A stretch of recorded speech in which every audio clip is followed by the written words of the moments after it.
Welcome to online classes Bal Bharati senior secondary school motor road waiver.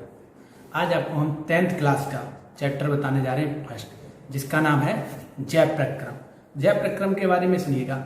जय प्रक्रम क्या है? जैसे कि शरीर में होने वाले जय प्रक्रम के अंतर्गत बताया जाएगा आपको इस चैप्टर के अकॉर्डिंग पोषण के बारे में बताया जाएगा, आपके डाइजेशन सिस्टम के बारे में बताया जाएगा।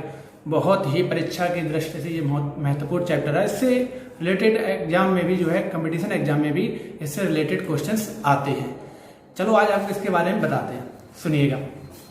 तो सबसे पहले जैव प्रक्रियाओं के बारे में बताते हैं। तो जैव प्रक्रिया का तात्पर्य क्या है? जीव शरीर में होने वाली समस्त जैव क्रियाओं को जैव प्रक्रियाएं कहते हैं।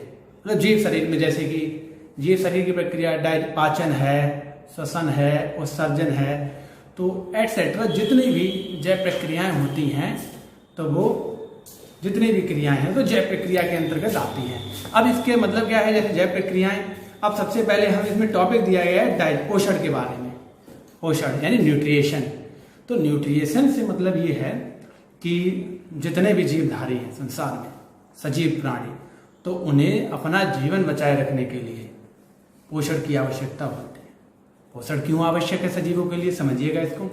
पोषण सजीवों के लिए आवश्यक है उनके वृद्धि के लिए, ठीक है, और उनकी जो दिनचर्या होती है उनमें जैसे क्या होता है, जैसे कि एक सबसे बड़ा चीज पोषण का ये है, वृद्धि है, ठीक है, और शरीर के अंगों का निर्माण है, शरीर को प्रतिरक्षण प्रदान करना है।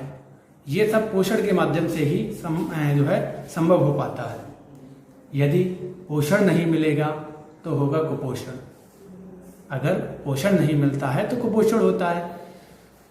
तो न्यूट्रिशन जो है, अब जंतुओं का पोषण के प्रकार जो होते हैं वो अलग अलग होते हैं। जैसे स्वपोषी है, परपोषी है, मृतोपजीवी है। ये पोषण के प्रकार है। पोषण के प्रकार क्या है? जैसे कि जो जीव अपने भोजन के लिए सजीवों पर निर्भर करें, ठीक है, तो वो उनका शाकाहारी पोषण रहता है, ठीक है। तो पोषण के लिए जैसे हमने तुम्हें बताया कि जीव जो है अलग अलग जो है विधियां अपनाते हैं। कोई जीव जो होता है मरे सड़े गले जंतुओं को खाता है, उनसे पोषण प्राप्त करता है, ठीक है, तो वो मृतोपजीवी, जैसे बाज है, ठीक है, तो ये मृतोपजीवी है। तो कोई जीव जो है अपने पोषण के लिए हमने बताया पेड़ पौधों पर निर्भर करते हैं, वो शाकाहारियों पर शाकाहारी कहलाते हैं। कोई जीव जो है दूसरे जंतुओं से मारकर उन्हें अपना पोषण प्राप्त करते हैं, मांसाहारी की श्रेणी में आते हैं। तो ये अलग अलग विधियों से पोषण होता है जीवों का। अब आपको जो सबसे मुख्य टॉपिक है डाइजेशन, इसके बारे में बताते हैं, पाचन तंत्र के बारे में। तो पाचन तंत्र की शुरुआत कहाँ से होती है? पाचन तंत्र की शुरुआत होती है हमारे मुख गुहिका से, यानी कि ओरल कैविटी, यानी बक्कल कैविटी से, ओरल कैविटी से, यानी कि हमारे मुख गुहिका से पाचन तंत्र की शुरुआत होती है। मुख गुहिका के भाग बताते हैं कौन कौन से होते हैं। मुख गुहिका के पार्ट्स जैसे तीत, टंग, ठीक है, तो दांत है, जीभ है, ये मुख गुहिका में, और लार ग्रंथियों के बारे में भी बताएंगे। तो सबसे पहले हम बताते हैं आपको सलाइवा के बारे में, नहीं लार ग्रंथियों के बारे में, सिलेवरी ग्लैंड के बारे में, लार ग्रंथियों के बारे में। तो लार ग्रंथियों से तात्पर्य ये है, हमारे शरीर में मुख गुहिका में तीन जोड़ी लार ग्रंथियां हैं। तीन इधर, यानी 3 जोड़ी लार ग्रंथियां होती हैं, ठीक है। लार में टाइलिन नामक एंजाइम पाया जाता है जो भोजन को पचाने में सहायता करता है। तो लार ग्रंथियां कौन सी होती हैं? सुनिएगा। हिंदी में अधोहनु, अधोजिह्वा, कर्णमूल, कई जगह कर्णपूर भी लिखा है। तो लार ग्रंथियां 3 जोड़ी, अधोहनु, अधोजिह्वा और कर्णमूल। मैक्सिलरी, सब मैक्सिलरी, पैरोटिड, ये 3 प्रकार की लार ग्रंथियां होती हैं। हमारी लार ग्रंथियों में जैसे हमने बताया टाइलिन नामक एंजाइम होता है। बिफोर ईटिंग 6.8, आफ्टर ईटिंग 7.4 लार का पीएच मान होता है। एक दिन में हमारे शरीर से 1.5 लीटर लार जो होती है निकलती है, यानी मुख गुहिका से। लार का प्रमुख कार्य क्या रहता है? लार का प्रमुख कार्य यही रहता है, ये भोजन को पचाने में सहायता करती है। जो लार होती है वो हमारे शरीर में भोजन को पचाने में, टाइलिन नामक एंजाइम होता है लार में, तो ये एंजाइम जो है हमारी लार में होता है और हमारी सहायता करता है भोजन को पचाने में। अब जैसे है क्या, जो व्यक्ति जैसे कि जो तम्बाकू है या अन्य तरीके के इस तरीके के नशीले पदार्थों का सेवन करता है तो उसे बार बार जो है थूकना पड़ता है।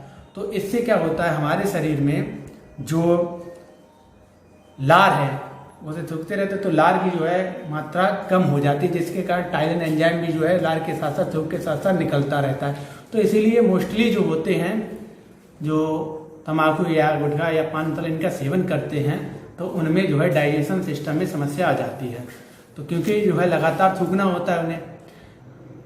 तीत के बारे में और बताते हैं।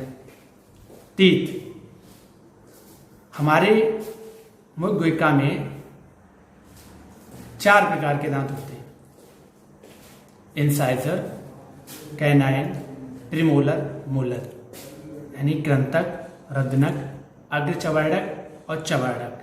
हमारी मुख गुहिका में 4 प्रकार के दांत होते हैं।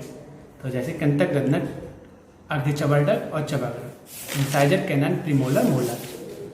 दांतों की संख्या एडल्ट में 32 और बच्चे में 20 होती है संख्या इसकी।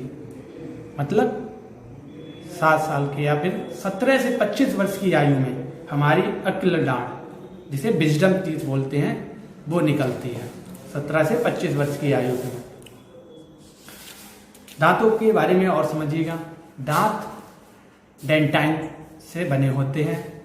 हमारे दांत में क्या होता है, जैसे आगे वाले जो दांत होते हैं आम भाषा में हम इन्हें कृंतक कहते हैं, जो आगे के बड़े दांत होते हैं, ये हमारे कुतरने के काम में आते हैं। और कैनाइन दांत जो होते हैं इन्हें हिंदी में रद्नक कहा जाता है। तो जो कैनाइन दांत होते हैं ये चीरफाड़ करने में, देखा होगा कैनाइन दांत जो होते हैं, जितने मांसाहारी जीव होते हैं तुमने देखा उनके नुकीले दांत होते हैं साइडों पे, जैसे शेर हो या कुत्ता हो, उनके देखे होंगे तुमने, तो वो नुकीले दांत होते हैं, तो वो कैनाइन दांत होते हैं, क्योंकि वो मांसाहारी, उन्हें मांस चीरफाड़ करने की आवश्यकता होती है, हालांकि मानव में ही पाए जाते हैं। तो कैनाइन दांत उनमें ज़्यादा विकसित होते हैं, मानव में कम होते हैं विकसित। तो कैनाइन दांतों का कार्य होता है चीरफाड़ करना। और प्रीमोलर और मोलर, इनका कार्य होता है भोजन को पीसना और चबाना। तो दांतों से क्या समझ में, दांत हमारे कितने प्रकार के, 4 प्रकार के, इंसाइजर, कैनाइन, प्रीमोलर और मोलर। ठीक है, हिंदी में कृंतक, रद्नक, अग्रचवर्णक और चवर्णक, ये 4 प्रकार के दांत होते हैं। आगे बताते हैं हम जीभ के बारे में। टंग, जीभ एक ज्ञानेंद्रिय भी है, यानी कि सेंस ऑर्गन भी है। इसका कार्य जानते हुए स्वाद का ज्ञान कराना। जीभ के बारे में हम बताते हैं। हमारे जीभ में 5 से 10,000 स्वाद कलिकाएं होती हैं, यानी कि टेस्टिंग बड। ये 5 से 10,000 होती है इनकी संख्या। इनका कार्य क्या होता है, ये हमारे जीभ में जब हम माइक्रोस्कोप से देखेंगे तो जीभ में छोटे छोटे नुकीले से छतरी नुमा संरचना दिखाई दे जाएगी। तो ये संरचना जो होती है यही टेस्टिंग वर्ड होते हैं। जितने टेस्टिंग वर्ड कम होते हैं उतनी ज़्यादा जो है स्वाद क्षमता होती है व्यक्ति में। तो ये हमें स्वाद का ज्ञान कराते हैं। ठीक है, हमारे जीभ के अग्रभाग से मीठा, उसके बाद खट्टा, उसके बाद नमकीन, उसके बाद कड़वा, इस तरीके से स्वाद का ज्ञान होता है। ये 4 स्वाद जीभ के। इसके अतिरिक्त और क्या कार्य होते हैं, जीभ हमारी सहायता करती है बोलने में, जीभ सहायता करती है भोजन को निगलने में। और जीभ का कार्य क्या होता है, और जीभ जो होती है वो हमारे मुख गुहिका की सफाई करती है। देखा होगा आपने, जब जैसे मुंह में कोई चीज़ फंस जाती है तो जीभ बार बार उस स्थान पे जाके से साफ करती है दांतों को। तो ये तो सबसे बड़ा मुख गुहिका की सफाई करना जीभ का कार्य होता है। ठीक है, और बोलने में है, भोजन को निगलने में है। ठीक है, और स्वाद का ज्ञान कराती है। तो ये जीभ के फंक्शन है। आप आगे की जो ऑर्गन हैं डाइजेशन सिस्टम के, वो हम आगे के वीडियो में बताएंगे। तब चैनल को सब्सक्राइब और लाइक